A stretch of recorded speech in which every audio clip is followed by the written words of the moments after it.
glad to leave everything behind us in the office, especially the SNG and the live equipment coverage.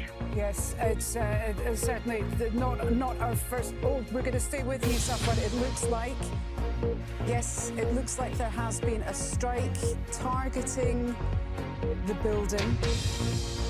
Targeting the Al Jala building. For viewers just joining us, we're bringing you a live shot from Gaza. Safwat Al-Kahloud still on the phone. I hope you're safe.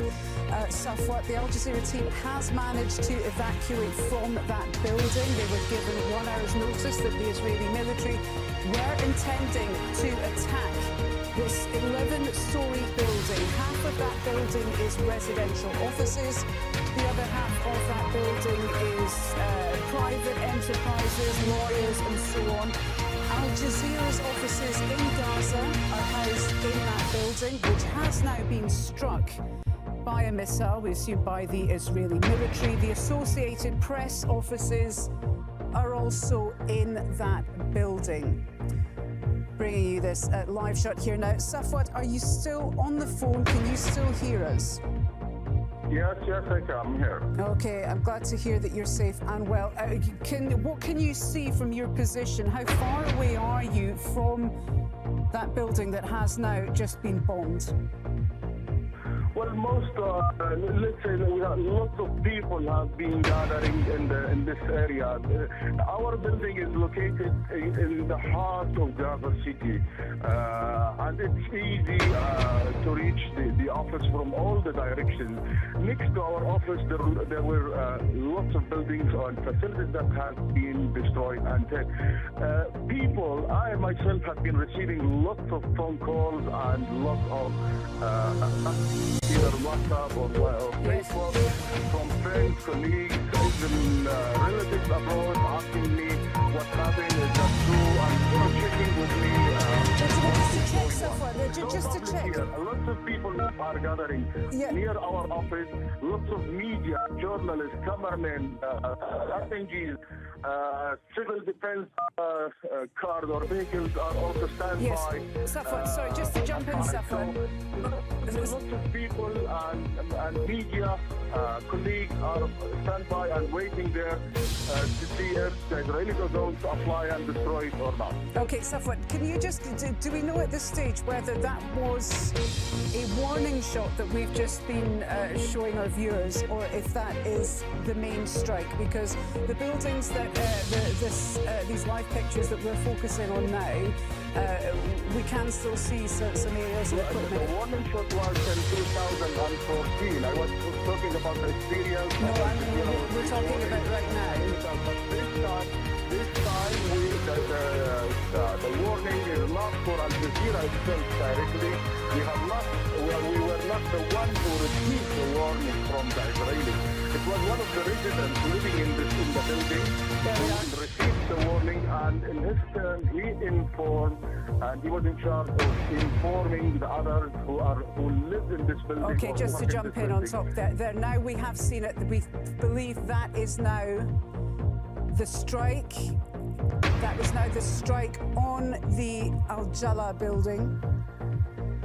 As you can see from the live pictures we're showing you now, that appears to be a direct hit in the side of the building. Lots of smoke billowing out of there. As we were hearing from our colleague Safwat Al-Kahloud, when the building was targeted in 2014, the warning, there was no warning shots. There were a couple of bullets shot through the glass, giving people notice they needed to get out. On this occasion, a resident in the tower, someone in the tower's owner, was given notification that the Israeli military were intending to strike. Then all residents of that tower were given 1 hour to get out. We saw a smaller explosion on those pictures, a much bigger explosion there. Lots of smoke and dust arising outside of that building. Not sure if it will stay standing or not. We're going to keep our eyes closely trained on this. But certainly, for more context, that building is where Al Jazeera's offices are. There we are, another strike on that tower. And the tower has come down.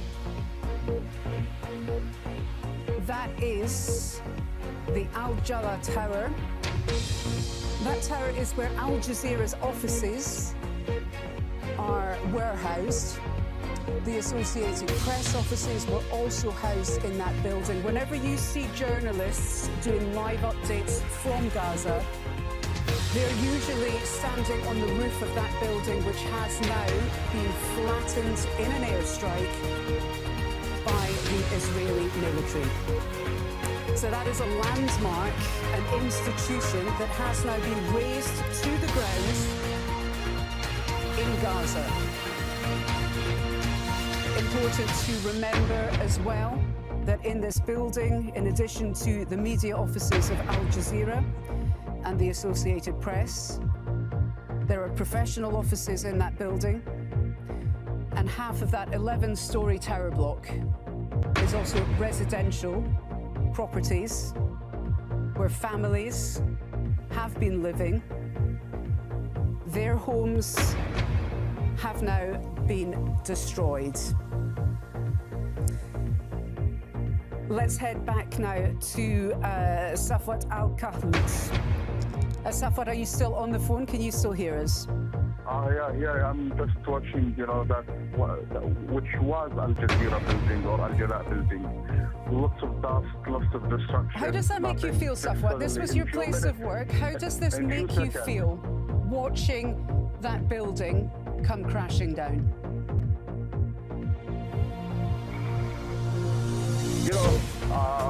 I've been working in this building for 11 years now. And, I've been covering, let's say, lots of events from this building. We have good memories with our colleagues. We have lived lots of events, personal, professional experiences with our colleagues. Now everything in 2 seconds just vanished. So it's a very difficult day. I'm also going to let our viewers know as well, as that building came crashing down, there was real distress in this newsroom here in Doha as we watched that building come down. Now, one can understand the feeling of the people whose homes have been destroyed by such kind of air force or air attack.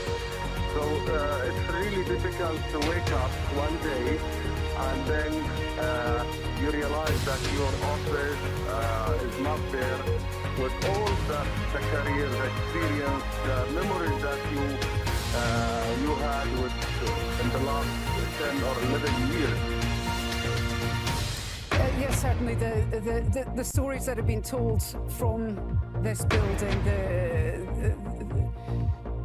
it's very difficult to express what a loss this is, but certainly not just for Al Jazeera, for the Associated Press and for others who are using this building and this facility to get the stories of Gaza, to get the stories of this region out to a wider offices. It's really quite staggering. By the shrapnel, one of the rockets hit Ben Gurion International Airport. Protests are underway in the Palestinian territory as Israel continues to bombard Gaza from the air and the ground. Crowds gathered in Al-Bireh in the occupied West Bank, where anger over past and present injustices has been building. Nira Ibrahim has more from Al-Bireh in the occupied West Bank.